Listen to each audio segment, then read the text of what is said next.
Tu veux t'expat ou t'es en quête de ton prochain voyage, mais problème, tu parles pas la langue. Je vais te donner la meilleure technique pour pouvoir parler une langue en moins d'un mois. Et évidemment, je vais pas te dire d'installer Duolingo ou alors d'écouter des chansons et des séries en anglais. Ce sont des techniques qui peuvent être intéressantes à implémenter au quotidien, mais c'est pas ça qui va vraiment te faire des progrès très importants et rapidement. Si tu te dis que pour parler une langue, il faut minimum 5 ans d'expérience, t'as tout faux. Ça marche pas comme ça. Et même si ton niveau actuel est proche de 0, je vais pouvoir faire quelque chose pour toi. Can you speak in English? Thank you. La première chose à comprendre, si tu veux parler une langue en un mois, c'est qu'il faut oublier la grammaire. La grammaire, on a plein de règles compliquées, ça va retarder ton apprentissage et ça tombe bien, c'est souvent la partie qui est un petit peu la plus chiante. Il va falloir te concentrer sur la pratique et acquérir des bases rapidement sur lesquelles tu vas pouvoir t'appuyer pour apprendre des nouveaux mots. Et pour la pratique, il n'y a pas de secret. La première méthode qui est de loin la meilleure, c'est l'immersion dans un pays. Alors ne pars pas tout de suite, je te donnerai également une deuxième technique qui est également valable si tu ne veux pas voyager directement dans le pays et que tu veux apprendre la langue depuis chez toi. Si on regarde historiquement, l'immersion dans une langue, c'est les techniques qui ont le mieux marché pour l'apprentissage d'une langue. Je vais reprendre l'histoire de l'armée américaine lors de la guerre du Vietnam. C'était des soldats qui avaient besoin de pouvoir communiquer au quotidien avec les Vietnamiens et pour cela, ils avaient une méthode qui était vraiment ancrée sur la pratique et sur l'apprentissage de phrases simples sur lesquelles ils allaient pouvoir s'appuyer déjà pour pouvoir interagir avec les gens et au fur et à mesure apprendre de nouveaux mots de manière plus naturelle. Vous vous doutez bien que l'armée américaine avait des besoins spécifiques. Ils avaient besoin que leurs soldats puissent communiquer avec les civils vietnamiens. Ils avaient besoin que ça soit rapide et sans pour autant maîtriser la grammaire parce qu'ils n'avaient pas forcément de temps à perdre par rapport à tout ça. Notamment le vietnamien, en plus, c'est une langue qui n'est pas forcément simple et qu'un alphabet différent d'une autre. Donc, ça complexifie un petit peu la tâche. Alors, comment est-ce qu'ils faisaient pour faire ça? Simplement, ils apprenaient des phrases de base avec des mots-clés de base qui allaient pouvoir leur servir de support de communication. En apprenant par cœur des phrases qu'ils allaient pouvoir utiliser en situation réelle et en pratiquant ensuite avec les locaux directement, ils pouvaient déjà engager une communication. Et à partir de cette communication, ils pouvaient déjà avoir une réponse qu'ils n'allaient pas forcément comprendre dans un premier temps, mais déjà être confrontés directement à la langue et habituer leur cerveau. Parce qu'il y a une certaine notion de plasticité du cerveau qui est importante lors de l'apprentissage de nouvelles langues. Donc ce qui compte vraiment dans cette méthode, c'est la répétition, la pratique en situation réelle, et vous comprenez bien que la grammaire, en réalité, elle n'a absolument aucune importance. La deuxième chose importante dans cette méthode, c'est qu'ils commençaient par apprendre des phrases simples qu'ils allaient pouvoir utiliser à peu près dans n'importe quel contexte. Le défaut des applications comme par exemple Duolingo, c'est que vous apprennent du vocabulaire, mais c'est du vocabulaire qui est parfois un petit peu spécifique. Vous allez démarrer à la deuxième ou à la troisième leçon, on va déjà vous apprendre la différence entre un manteau, un polo, un t-shirt. Voilà, c'est pas forcément des choses indispensables pour pouvoir parler au quotidien. Quand vous êtes confronté dans un marché et que vous voulez acheter un vêtement, vous pouvez par exemple montrer le vêtement. Vous n'avez pas besoin de savoir comment est-ce qu'il s'appelle. Les choses qui sont importantes, ça va être de demander où est telle ou telle chose, combien ça coûte. Et après, vous pouvez fonctionner un petit peu avec des gestes. La personne va vous répondre. En général, vous montrez un t-shirt du doigt, elle va dire le mot t-shirt et vous allez pouvoir répéter ce mot-là et vous allez associer le nouveau mot que vous venez d'entendre à simplement à la définition, à ce que vous avez montré du doigt. Donc c'est en fait un principe simple d'association. Vous avez des phrases de base que vous allez utiliser tout le temps qui sont très utiles et à partir de là vous commencez déjà à interagir un petit peu avec les gens et au fur et à mesure vous allez compléter votre vocabulaire en situation réelle. Moi ce que je fais toujours pour bien me souvenir des nouveaux mots que je ne connais pas, c'est que quand quelqu'un dit un mot que je n'ai pas compris dans une phrase, je répète le mot. Ça a deux aspects positifs. Premièrement, vous répétez le mot, donc ça va vous permettre de commencer à l'ancrer directement dans votre cerveau. Vous n'allez pas vous en souvenir tout de suite. Il va falloir environ entre 5 et 10 répétitions selon les gens pour commencer vraiment à vous souvenir du mot. Déjà, c'est une première étape. Et deuxième chose, si c'est un mot que vous n'avez pas compris, le fait que vous répétiez le mot, la personne, soit elle va vous le répéter jusqu'à ce que vous compreniez, c'est pas forcément le cas, soit elle va essayer de vous expliquer ou vous montrer par des gestes qu'est-ce que signifie ce mot. Ça, c'est quelque chose d'assez intéressant pour justement améliorer votre compréhension. Alors évidemment, l'immersion, ça implique d'aller vivre à l'étranger, c'est pas forcément accessible pour tout le monde. Il y a plein de solutions, vous pouvez vous expatrier, vous pouvez partir en vacances et vraiment vous décider à pratiquer la langue. Forcez-vous à ne pas utiliser l'anglais si vous parlez anglais. C'est toujours plus facile d'utiliser l'anglais, mais c'est pas ça qui va vous permettre d'apprendre une nouvelle langue. Donc forcez-vous vraiment à utiliser la langue locale, toujours. Et vous pouvez également peut-être faire des stages professionnels à l'étranger. Il y a plein de moyens d'aller à l'étranger et de faire directement de la pratique. Mais pas d'inquiétude, si ce n'est pas une solution qui est possible pour vous, je vais vous donner la deuxième méthode qui est, on va dire, étonnante. Vous allez le voir tout de suite. Donc deuxième méthode, les applications de rencontres Tinder, Bumble. Alors vous allez me dire, mais qu'est-ce que viennent faire des applications de rencontres dans une vidéo qui explique comment apprendre les langues? En fait, simplement parler à des gens sur des applications de rencontres, c'est un des meilleurs moyens d'apprendre une langue. Non seulement si vous êtes célibataire, peut-être que ça va vous donner une motivation de faire des rencontres, de vouloir communiquer avec la personne, et même si vous êtes déjà en couple. Alors il y a certaines applications qui ont des espaces justement dédiés à rencontrer des amis, notamment sur Bumble. Vous avez également des sites comme Interpals, je vous mettrai le lien en description, qui vont vous permettre de communiquer avec des gens du monde entier. C'est des gens qui vont peut-être vouloir pratiquer le français, ou alors simplement discuter, et vous allez pouvoir pratiquer la langue que vous cherchez à apprendre. Il faut retenir une chose, les applications de rencontre, c'est de l'immersion linguistique 2.0. Alors évidemment, tu vas pas matcher avec des gens de ton pays, tu vas utiliser l'option payante, ça coûte moins cher qu'un professeur, donc vraiment vous n'avez pas d'excuses. Tu utilises l'option payante qui te permet de te situer dans le pays de ton choix, à l'étranger, donc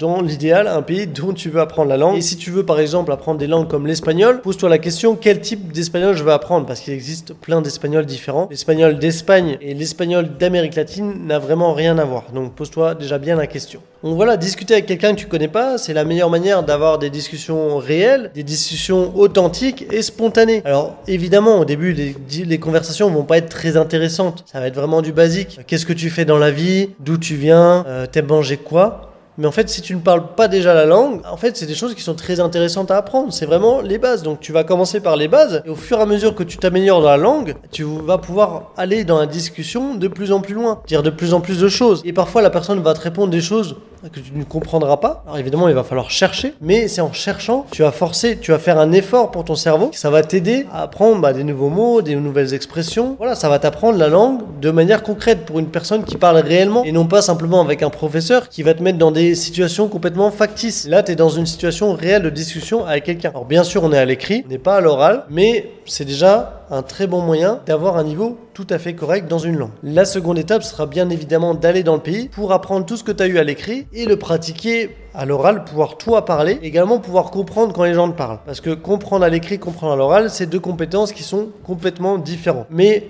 le fait déjà d'avoir les compétences écrites vont t'aider énormément dans les compétences orales. Donc maintenant, comment est-ce qu'on fait si on ne sait pas du tout parler la langue? On va pas inventer des mots, bien évidemment. Je vais te donner la méthode exacte. Pour démarrer, tu vas simplement prendre des traductions. Si tu ne connais pas comment on dit quelque chose, tu vas aller chercher la traduction. Alors moi, je te conseille de faire les traductions avec ChatGPT. ChatGPT est dans la version gratuite que tu peux utiliser. Pourquoi avec ChatGPT plutôt qu'avec un traducteur? Les traducteurs sur Internet, le problème des traducteurs, c'est qu'ils ne prennent pas en compte le contexte. Alors que quand tu utilises ChatGPT, tu vas pouvoir lui expliquer un petit peu le contexte de la conversation et du coup, il ne va pas faire d'erreur de sens. Parfois, il y a des mots qui veulent dire plusieurs choses différentes et quand tu vas mettre en traduction, il va te donner le mauvais sens. Donc, autant éviter les erreurs, surtout quand tu apprends une nouvelle langue parce qu'après, tu vas apprendre des choses qui ne sont pas correctes et la personne ne risque de pas comprendre ce que tu lui dis.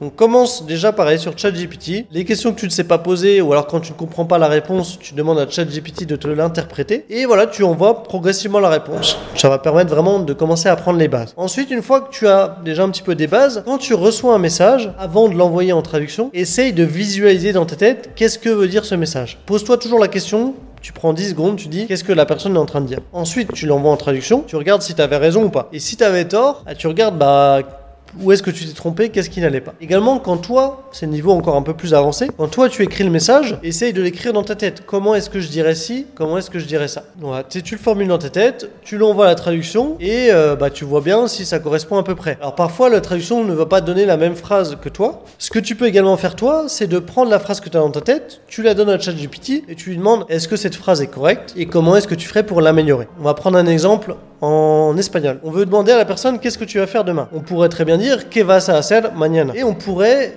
de manière peut-être un peu plus formelle, utiliser le futur et dire que harás mañana. Et donc ChatGPT, si tu lui demandes directement la traduction, il va te dire que harás mañana parce que c'est peut-être un peu plus formel et que c'est comme ça qu'il fonctionne. Mais si toi, dans ta tête, t'avais que vas a hacer mañana, c'était pas pour autant une erreur. Donc c'est aussi pour ça que c'est important de demander du feedback à ChatGPT. Parfois, tu vas avoir des phrases dans ta tête, il va t'en donner des différents, mais c'est des phrases qui étaient déjà correctes. Donc tu vas pouvoir savoir si la phrase que tu avais écrite était déjà bonne. Donc en utilisant cette méthode, tu vas pouvoir déjà apprendre les bases de la langue, les expressions du quotidien. Et tu vas voir, en fait, tu vas prendre l'habitude de discuter avec peut-être la personne tous les jours. Et c'est un apprentissage qui est beaucoup plus fun que simplement de faire du Duolingo tous les jours devant ton écran.